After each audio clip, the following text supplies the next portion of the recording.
Bismillahirrohmanirrohim. Alhamdulillahirabbil alamin. Allahumma sholli ala sayyidina Muhammad wa ala ali sayyidina Muhammad. Assalamualaikum warahmatullahi wabarakatuh. Sahabat beriman rahimakumullah. Video ini adalah tentang gambaran bagaimana indahnya Rasulullah Shallallahu Alaihi Wasallam. Beliau adalah seorang imam, seluruh imam, dan makhluk paling agung di alam semesta. Seorang yang Allah Subhanahu wa Ta'ala sempurnakan, baik sisi dalam maupun luar, dengan sangat menakjubkan. Allah Subhanahu wa Ta'ala menciptakan setiap nabi dan rasul dengan tubuh yang tegap dan paras yang tampan.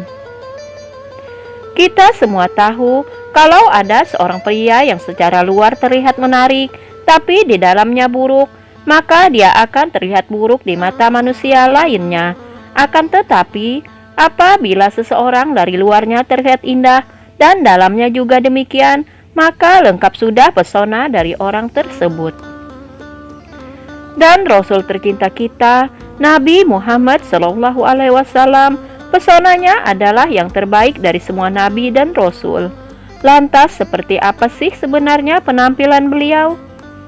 Baiklah, sahabatku yang beriman, kita akan berbagi ke kalian kata-kata yang keluar dari mulut para pria dan wanita yang pernah melihat Rasulullah Shallallahu Alaihi Wasallam.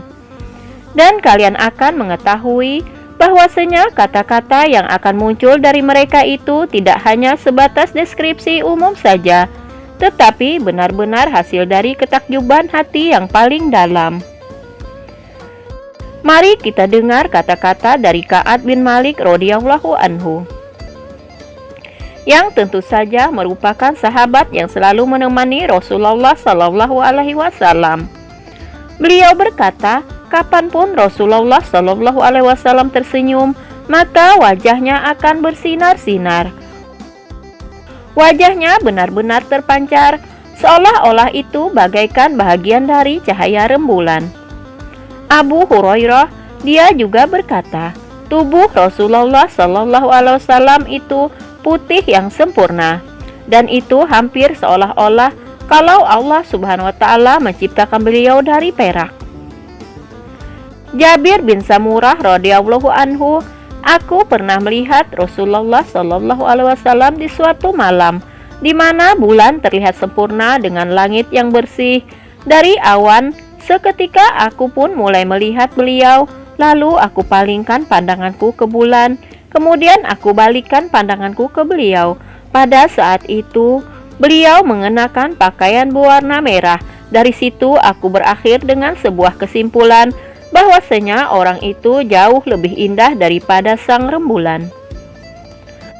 Bagaimana dengan gambaran dari Al-Bara radhiyallahu anhu? Beliau berkata, Rasulullah Shallallahu Alaihi Wasallam adalah sosok bentuk manusia yang sempurna, yang berarti tidak terlalu tinggi, tidak terlalu pendek, tidak terlalu gemuk, tidak terlalu kurus, benar-benar tubuh yang sempurna, dan aku telah melihat beliau mengenakan pakaian berwarna merah.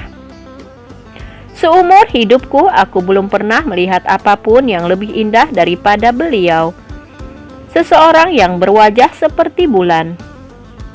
Warnanya digambarkan bagaikan bulan panen putih seperti penila dengan warna kemerahan di pipinya. Seseorang yang bola matanya sangat gelap dan bagian putih dari matanya sangatlah putih. Jadi ketika dia melihat di sekelilingnya, kamu akan tahu kalau dia sedang melihatmu.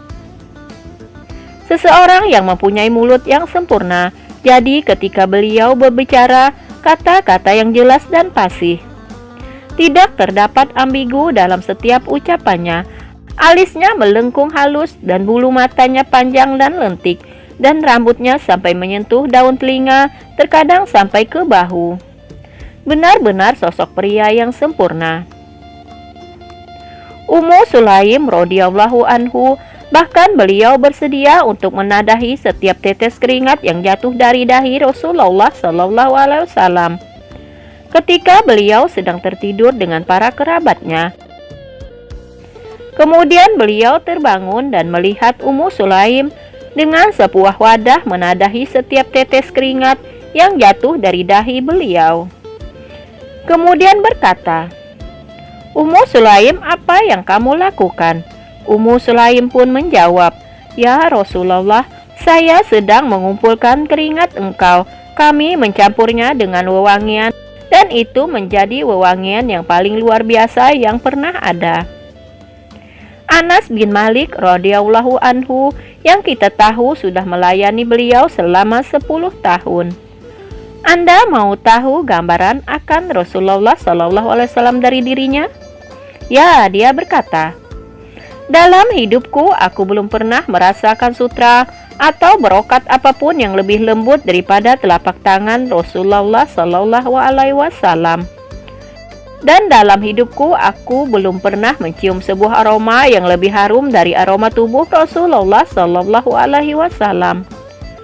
Salah satu sahabat termuda berkata, "Setiap kali Rasulullah SAW keluar dari masjid, para anak-anak akan berlari ke beliau satu persatu. Mereka mencium tangan Rasulullah SAW yang harum, dan Rasulullah pun mengusapkan tangannya di wajah mereka." Jabir radhiyallahu anhu berkata, "Aku pun juga menunggu untuk mendapatkan giliran itu, dan beliau mengusapkan tangannya ke seluruh wajahku. Dia berkata, aku tidak akan pernah melupakan bagaimana rasanya kesejukannya. Aromanya itu seolah-olah beliau baru saja mengangkat tangannya dari tas penjual parfum. Sejuk dan Masya Allah harum."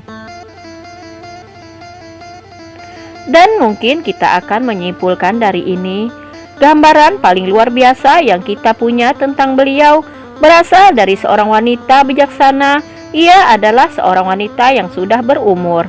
Namanya Ummu Ma'bad Al-Hujayyah. Dan ini terjadi ketika Rasulullah SAW berhijrah dari Mekah ke Madinah. Pada saat itu, Mekah benar-benar menolak ajaran Islam. Akan tetapi, Rasulullah SAW tidak tinggal diam dan pasrah. Beliau akan terus berusaha mencari sebuah tempat untuk dapat menegakkan agama Islam.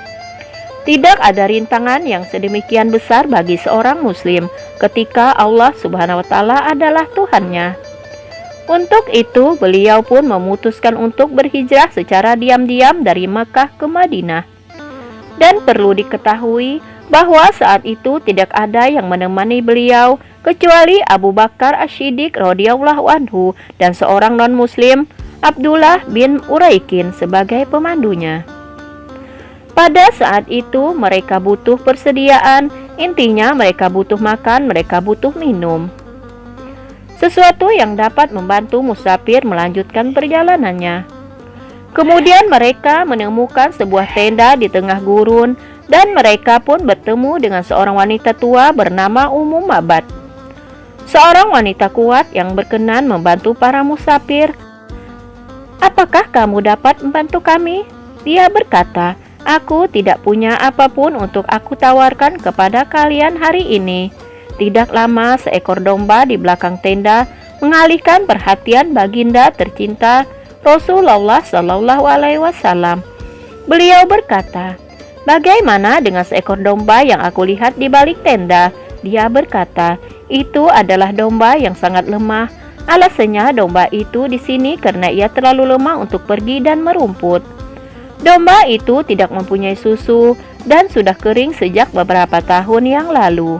Kemudian Rasulullah SAW berkata, "Bolehkah aku ke sana?"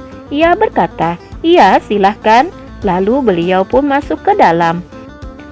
Dan wanita itu benar-benar mengamatinya, mendokumentasikannya dan kagum. Kemudian beliau berlutut di depan si domba dan beliau pun mulai berdoa kepada Allah Subhanahu wa taala, dan secara tiba-tiba ambing domba tersebut mulai membesar dan dipenuhi dengan susu. Subhanallah, Rasulullah Shallallahu Alaihi Wasallam pun langsung memerahnya, dan orang pertama yang meminumnya ialah Ummu Ma'bad. Kemudian beliau memberikannya kepada rekan-rekannya untuk minum, termasuk si non-muslim, dan beliau meninggalkan banyak sekali susu di rumah itu. Barulah beliau yang terakhir meminumnya. Lihat itu semua, wanita tadi kemudian mengambil sumpah setia dan bersahadat. Dia pun sadar akan siapa pria yang ada di depannya. Rasulullah dan rombongannya kemudian melanjutkan perjalanan ke Madinah. Setelah kejadian itu, suami Ummu Ma'bad atau Abu Ma'bad pun pulang ke rumah dan menemukan susu yang berlimpah di rumahnya. Subhanallah, dia berkata, Ummu Ma'bad karunia ini, susu ini dari mana ini berasal? Ummu Ma'bad pun berkata, tidak, itu dari Allah. Seorang pria yang sangat diberkati datang hari ini. Abu Ma'bad pun berkata, berikan aku gambaran orang itu, wahai Ummu Ma'bad. Ummu Ma'bad pun berkata, aku melihat seorang pria dengan penampilan yang bercahaya. Cahayanya memancar dari wajahnya, sempurna pada tubuhnya. Dia tidak dihiasi dengan perut buncit. Dia pun juga tidak mempunyai kepala yang terlalu kecil, melainkan dia adalah seorang pria yang sangat tampan. Bola matanya sangat gelap, dan bulu matanya sangatlah panjang, dan suaranya serak. Rambutnya memanjang sampai lehernya, dan jenggotnya penuh yang melengkung dengan halus. Ummu Ma'bad berkata lagi, ketika beliau diam, beliau terlihat sangat elegan, tetapi ketika dia berbicara, dia diliputi oleh keagungan dan kemegahan. Dia adalah pria yang paling tampan dan terindah dari kejauhan, tapi paling manis dan lemah lembut dari dekat, dan ucapannya sangat bagus, sangat jelas. Kamu tidak akan berpikir kalau ucapannya itu terlalu panjang atau terlalu pendek. Ucapannya bagaikan mutiara yang berjatuhan, mengalir dari sungai. Seorang pria dengan tubuh sempurna, kamu tidak akan berpikir kalau dia terlalu tinggi atau terlalu pendek, seperti melihat 3 ranting yang indah, tapi dialah yang paling indah dan memancar di antara yang lain. Kemudian Ummu Ma'bad menutupnya dengan berkata, dia punya para sahabat yang mengelilinginya. Apabila dia menginstruksikan sesuatu, mereka bergegas untuk memenuhinya. Ketika dia berbicara, mereka memperhatikan setiap kata yang terucap darinya. Dia dilayani dengan baik dan ditemui banyak orang, dan aku tidak akan pernah melihatnya mengerutkan dahinya, sekalipun aku mengabaikan siapapun dalam setiap pertemuan. Kemudian setelah mendengar semua itu, Abu Ma'bad berkata, La ilaha illallah. Dia berkata, wahai Ummu Ma'bad, dia adalah pria yang pernah kita dengar tentangnya di Mekah yang mengakui sebagai seorang nabi. Sudah jadi niatku untuk pergi menemuinya, dan aku pun juga berniat untuk melakukan hal yang sama kepada beliau selagi aku masih diberi kekuatan. Sahabatku yang beriman, itulah sedikit gambaran tentang keindahan Rasulullah Shallallahu Alaihi Wasallam. Wallahu a'lam bishawab. Mudah-mudahan apa yang saya bagikan bisa menambah wawasan pengetahuan kita dan menjadikan kita semakin cinta kepada Rasulullah Shallallahu Alaihi Wasallam. Semoga kisah ini bermanfaat. Lebih dan kurangnya mohon dimaafkan. Yang benar datangnya dari Allah Subhanahu Wa Taala. Hilaf ataupun keliru itu datangnya dari saya pribadi sebagai manusia biasa. Terima kasih sudah menonton. Sampai berjumpa kembali di video selanjutnya. Wassalamualaikum warahmatullahi wabarakatuh.